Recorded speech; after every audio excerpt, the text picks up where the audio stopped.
오늘 들려드릴 이야기는 어쩌면 여러분에게도 익숙할지 모르고 혹은 지금 겪고 계신 일일지도 모릅니다. 자, 그럼 천천히 들어보실까요? 연말 성과급을 받자마자 시어머니가 칠순잔치를 하겠다며 그 돈을 몽땅 가져가 버리셨어요.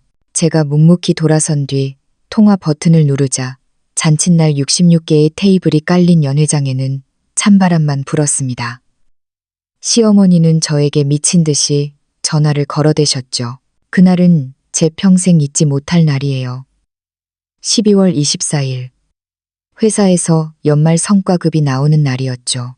동틀 무렵부터 눈이 떠졌는데 가슴 속에서 마치 작은 토끼 한 마리가 쿵쾅거리며 뛰어다니는 것 같았어요. 제 이름은 김서연, 올해 35입니다. 외국계 무역회사에서 8년 동안 일하며 사원에서 시작해 이제는 영업팀장 자리까지 올랐죠. 1년 내내 밤낮 없이 일하며 오로지 이날만을 기다렸어요. 두툼한 성과급을 받아 우리 세 식구에게 필요한 것도 좀 사고 친정 부모님께 설 선물도 넉넉히 해드릴 생각에 들떴었죠. 재무팀 사무실 앞에는 이미 동료들이 길게 줄을 서 있었어요. 다들 얼굴에 웃음꽃이 피어서는 서로 올해는 얼마나 나올까 하며 기대에 차 있었죠. 제 앞에 후배 미진이가 속삭이더군요.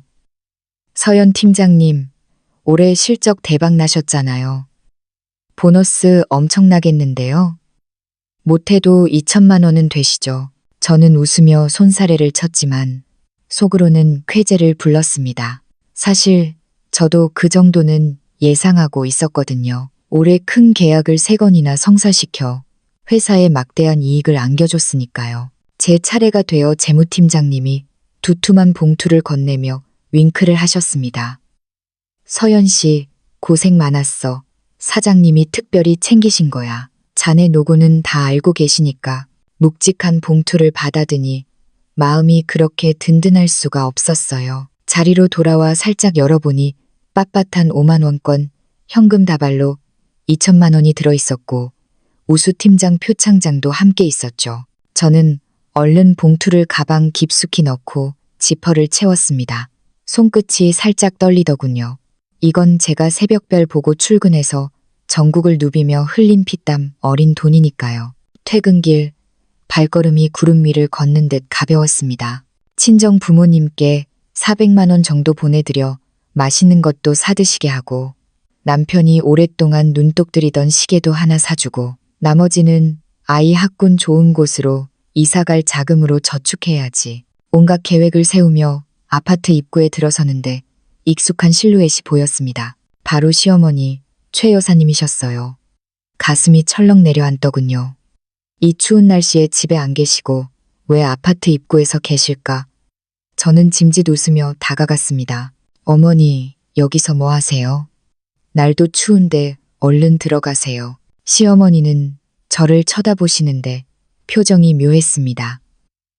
제 얼굴이 아니라 제가 꼭 쥐고 있는 가방을 뚫어지라 쳐다보고 계셨죠.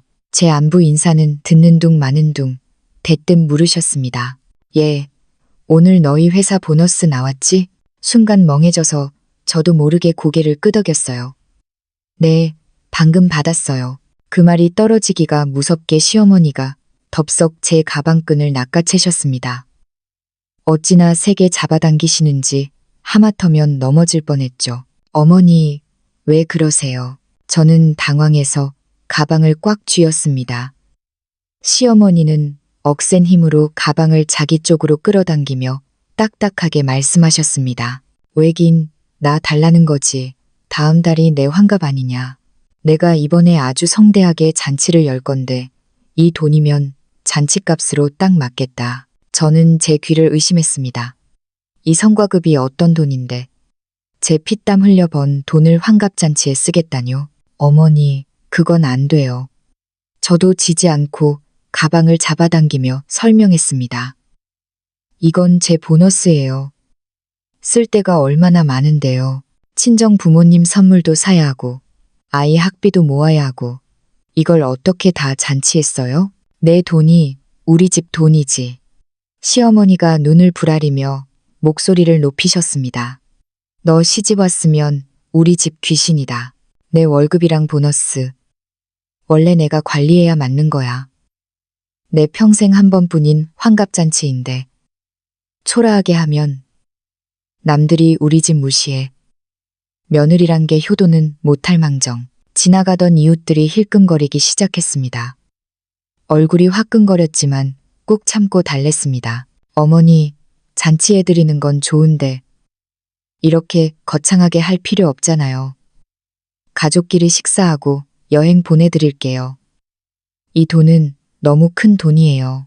남편 월급도 있으니 부족하면 보태라고 할게요. 개 쥐꼬리만한 월급으로 뭘 해. 입에 풀칠하기도 바쁜데 시어머니는 콧방귀를 뀌며 손에 힘을 더 주셨습니다. 서연이 너 잘 들어라. 오늘 이 돈 안 내놓으면 나 여기 주저앉아서 통곡할 거다. 며느리가 시어미 환갑에 돈 한 푼 안 쓴다고 동네방네 소문낼 거야. 그러면서 진짜로 바닥에 주저앉을 기세였습니다. 그 막무가내인 모습에 기가 차고 서러움이 북받쳤습니다. 결혼 5년 동안 시어머니는 저를 쥐어짜지 못해 안달이셨죠. 매달 제 월급의 절반을 저축해준다는 명목으로 가져가셨고 옷 한 벌 사는 꼴을 못 보셨습니다. 남편 입장을 생각해서 꾹 참아왔는데 이번엔 제 피 같은 성과급까지 날로 드시겠다니요. 가방을 쥔 손이 하얗게 질릴 정도로 힘이 들어갔습니다. 주변 이웃들이 수군거리는 소리가 들렸습니다. 저 집 시어머니 유별나네. 며느리 돈을 저렇게 빼서.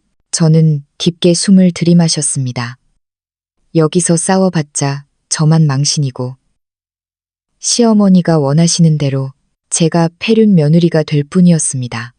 그렇다고 이대로 뺏기고 만다면 억울해서 잠도 못 잘 것 같았죠. 그때 문득 이 탐욕스러운 노인에게 제대로 된 대가를 치르게 해야겠다는 생각이 스쳤습니다.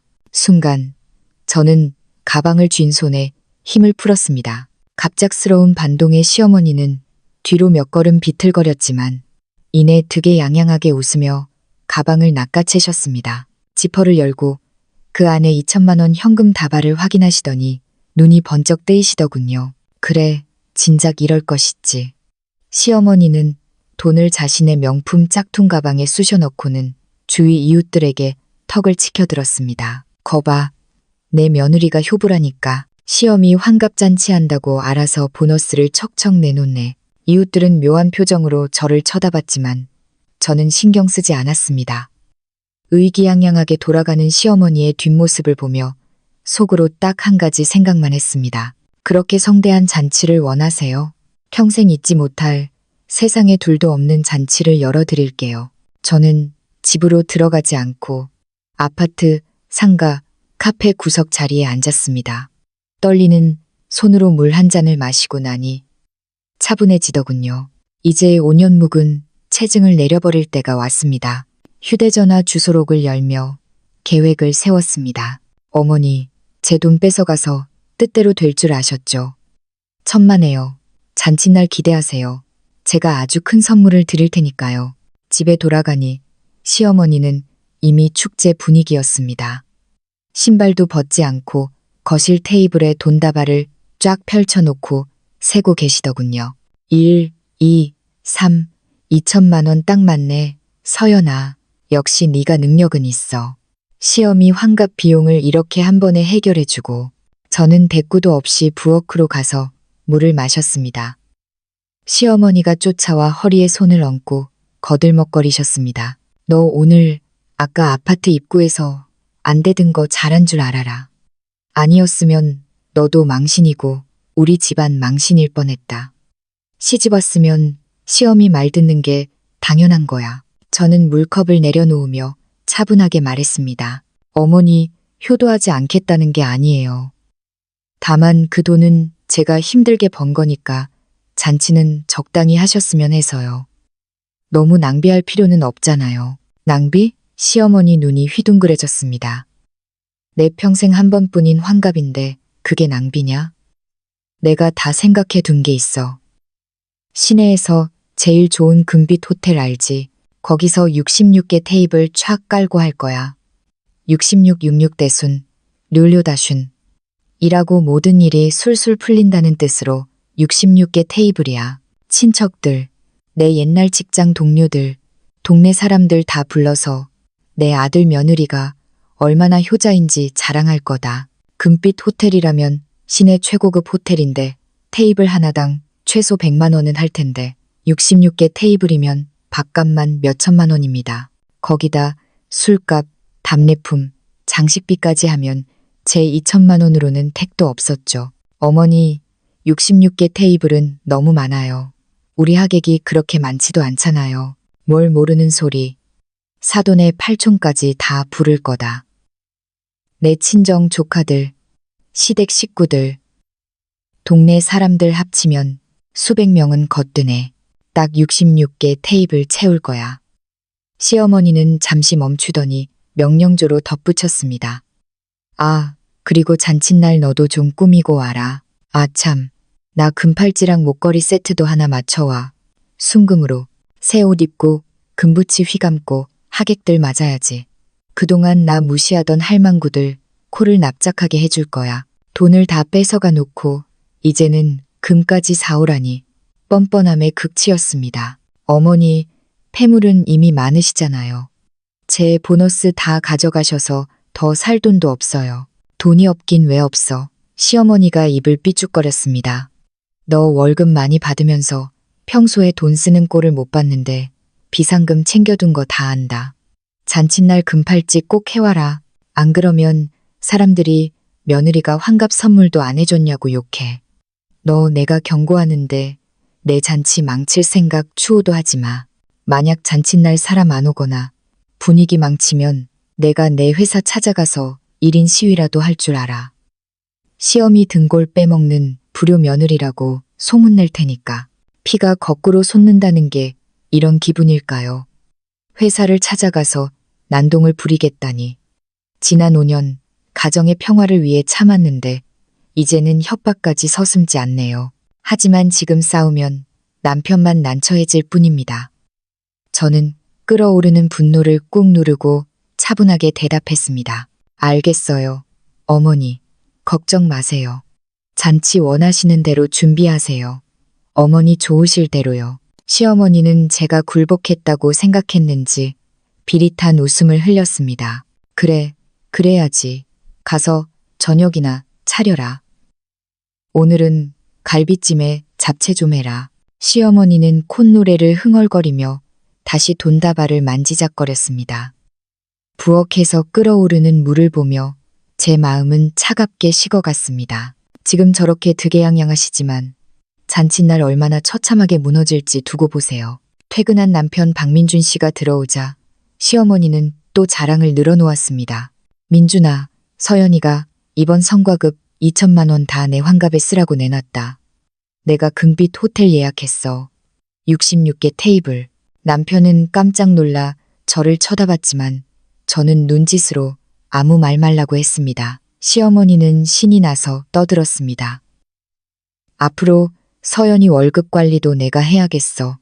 제가 돈 귀한 줄을 몰라. 남편은 곤란한 표정으로 말했습니다. 엄마, 그래도 66개 테이블은 너무 과하잖아요. 낭비 아니에요. 시끄러워. 내 환갑이야. 네가 돈 보태줄 것도 아니면서 웬 잔소리냐? 남편은 한숨만 내쉬었습니다. 밤에 남편이 조용히 물었습니다. 서연아, 진짜 그 돈 다 드린 거야? 당신 피땀 흘린 돈인데. 남편은 착하지만 우유부단해서 늘 어머니 기에 눌려 사는 사람입니다. 어쩔 수 없었어. 아파트 입구에서 들어눕겠다고 협박하시는데 회사 가서 난동 부린다는 소리까지 하시고. 남편은 제 손을 잡으며 울먹였습니다. 미안해. 내가 못나서 당신 고생만 시키고. 당신 탓 아니야. 어머니 욕심이 과하신 거지. 근데 여보, 나 이대로 안 당해. 어머니가 그렇게 원하시는 성대한 잔치 정말 잊지 못하게 만들어 드릴 거야. 뭐 하려고? 걱정 마. 그냥 사람은 너무 욕심부리면 안 된다는 걸 알려드리고 싶어서 그래. 당신은 나만 믿고 있어줘. 남편은 잠시 망설이다가 고개를 끄덕였습니다. 알겠어. 당신이 뭘 하든 나 당신 편이야. 대신 어머니랑 정면 충돌해서 다치지만 마. 그날부터 시어머니는 잔치 준비로 눈코 뜰 새 없었습니다. 여기저기 전화를 돌려 자랑하기 바빴죠. 형님, 다음 달 18일이 내 환갑인 거 알지? 금빛 호텔에서 66개 테이블 깔고 해. 며느리가 다 대줬어. 꼭 와서 봐. 김 사장. 나야 최 여사. 내 환갑에 금빛 호텔 오라고. 66개 테이블이야. 마치 온 세상이 자기 발 아래 있는 듯 했습니다. 저는 조용히 움직였습니다. 며칠 뒤 시어머니가 꽃시장에 가신 틈을 타 안방문을 잠그고 전화를 돌리기 시작했습니다. 첫 번째는 시어머니의 친언니, 큰 이모님이었습니다. 평소 사리 분별이 바른 분이었죠. 이모님, 저 서연이에요. 어머 서연아, 웬일이니 이 아침에? 저는 차분하게 하지만 사실대로 말했습니다. 이모님, 어머니 이번 환갑잔치요. 사실 제 연말 성과급 2천만 원.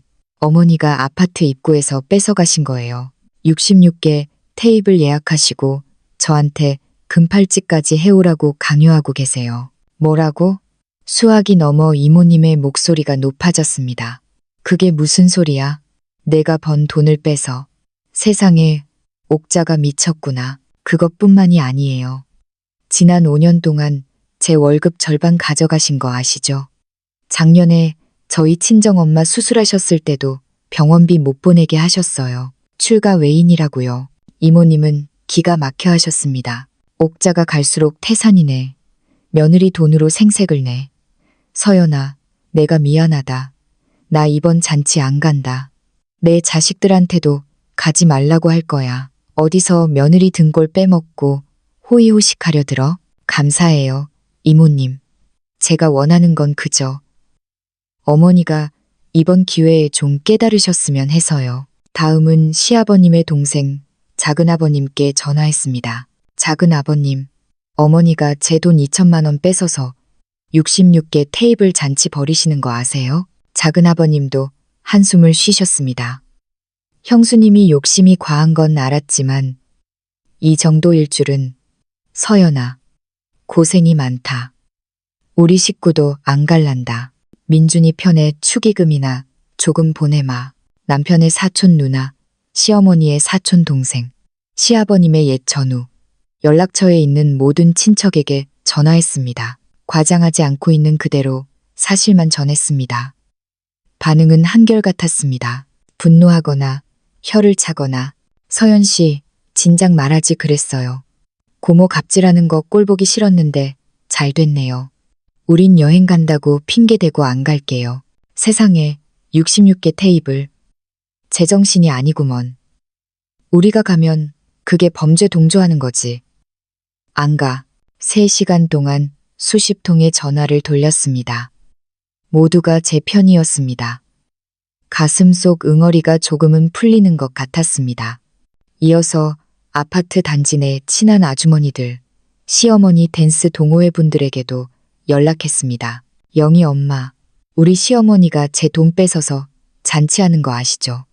혹시 부담스러우시면 안 오셔도 돼요. 어머, 세상에, 서연 엄마 돈이었어. 난 또 아들이 돈 많이 번 줄 알았지. 아이고, 그런 자리에. 내가 왜 가? 밥이 목구멍으로 넘어가겠어. 안 가, 안 가. 내 친구들한테도 다 말할 거야. 모든 준비는 끝났습니다. 잔칫날이 다가올수록 시어머니의 기세는 하늘을 찔렀습니다. 서연아, 호텔 입구에 내 이름 대문짝만하게 박으라고 했다. 폭죽도 터뜨릴 거야. 너 금팔찌 샀니? 요즘 너무 바빠서요. 무슨 수를 써서라도 사와.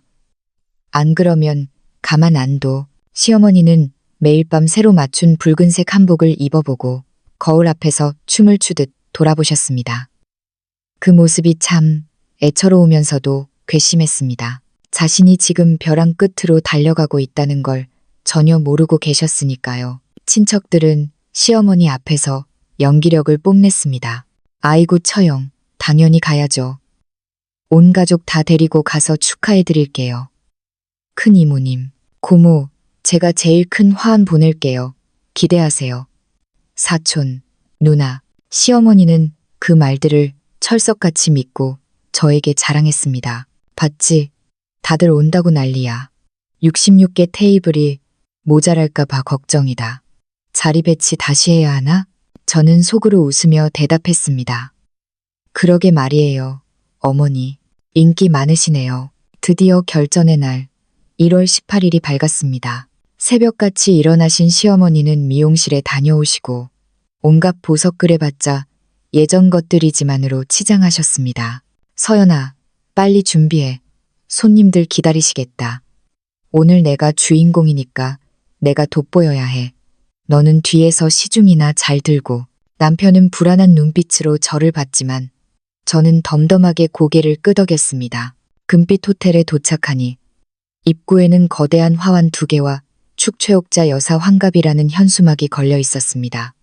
호텔 지배인이 영혼 없는 미소로 맞이했습니다. 여사님, 오셨습니까? 연회장 세팅 완벽하게 끝났습니다. 3층 연회장 문을 열자 장관이 펼쳐졌습니다. 66개의 원형 테이블이 끝도 없이 펼쳐져 있고 중앙 무대에는 화려한 조명이 돌아가고 있었습니다. 모든 테이블에는 최고급 식기와 와인잔, 그리고 붉은 장미가 세팅되어 있었죠. 하지만 사람은 없었습니다. 오전 11시 30분. 식이 시작되기 30분 전인데도 텅 비어 있었습니다. 시어머니는 당황한 기색이 역력했습니다. 왜 아직 아무도 안 오지? 차가 막히나? 지배인에게 묻습니다. 입구에 누구 안 왔어? 아직 아무도 서명 안 하셨는데요. 12시 정각, 여전히 텅 빈 연회장. 시어머니의 얼굴이 사색이 되었습니다. 안절부절못하며 홀을 왔다 갔다 하셨죠. 이게 무슨 일이야. 언니도 도련님도 다 온다고 했는데. 그때 문이 열리고 딱 3명이 들어왔습니다. 남편의 아주 먼 친척, 형님 부부 지방에서 와서 소식을 못 들음 와 시아버님의 옛 친구 한 분. 고모님, 늦어서 죄송합니다. 차가 너무 막혀서요. 시어머니는 구세주라도 만난 듯 반겼습니다. 어서와, 어서와. 다른 사람들은 저희가 제일 먼저 왔나요? 그 넓은 홀에 달랑 3명의 하객, 정적만이 감돌았습니다. 그들마저 분위기가 이상함을 감지하고 밥도 먹지 못한 채 핑계를 대고 황급히 자리를 떴습니다. 다시 텅 빈 연회장, 660인분의 음식이 식어가고 있었습니다. 시어머니는 바닥에 주저앉을 듯 비틀거렸습니다. 그리고 도끼 어린 눈으로 저를 노려보셨죠. 너지. 김서연. 네가 무슨 짓을 한 거야. 네가 사람들한테 오지 말라고 했지. 달려들려는 시어머니를 남편이 막아섰습니다. 엄마, 그만하세요. 서연이가 무슨 짓을 해요. 엄마가 자초한 일이잖아요. 비켜. 전현이 내 환갑을 망쳤어. 내가 가만둘 줄 알아?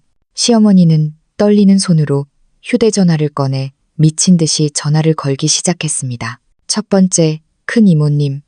안 받습니다. 2번, 3번, 거절. 2번째, 작은 아버님.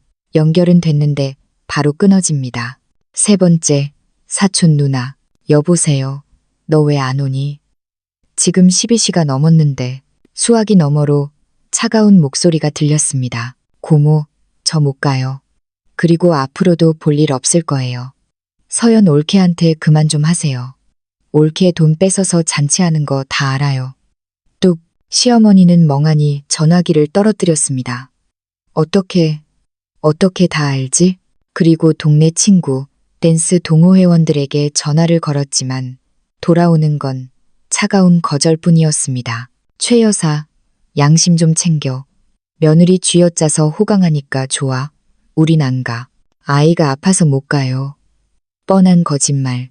시어머니는 그 자리에 털썩 주저앉아 대성통곡을 시작했습니다. 아이고, 내가 무슨 죄를 지어서 이런 꼴을 당해. 며느리 잘못 들여서 집안 망했네.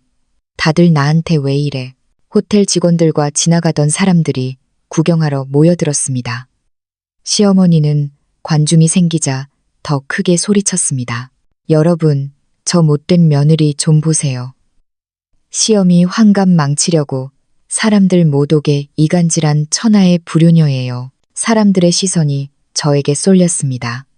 수근거리는 소리가 들렸죠. 저는 침착하게 가방에서 휴대전화를 꺼냈습니다.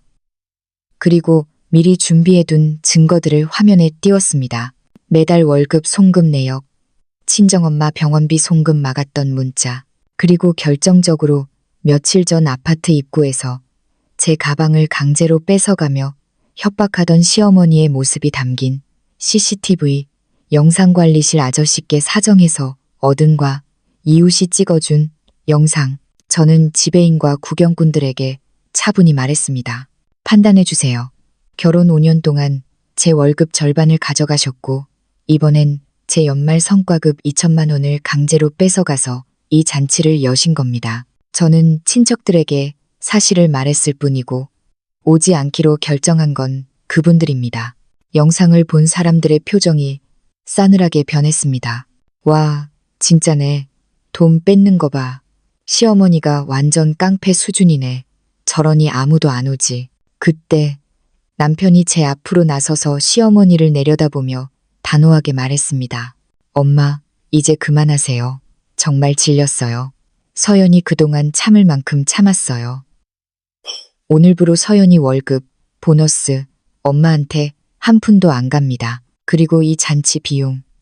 엄마가 알아서 하세요. 엄마가 저지른 일이잖아요. 시어머니는 믿었던 아들마저 등을 돌리자 넋이 나간 사람처럼 중얼거렸습니다. 내가 돈을 얼마나 썼는데 위약금은 어쩌고. 지배인이 다가와 난처한 표정으로 계산서를 내밀었습니다. 여사님, 예약하신 식대와 대관료는 지불하셔야 합니다. 노쇼노쇼라도 당일 취소는 100% 위약금입니다. 그 금액은 실로 어마어마했습니다. 결국 그날의 잔치는 시어머니의 처절한 몰락으로 끝났습니다.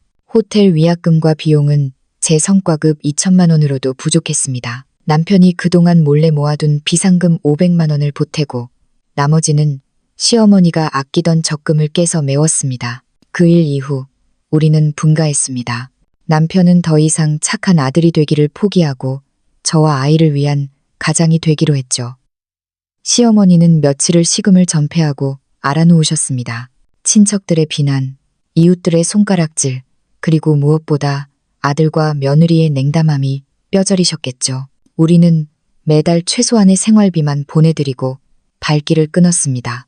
그렇게 석 달이 지났을까요? 시어머니에게서 전화가 왔습니다.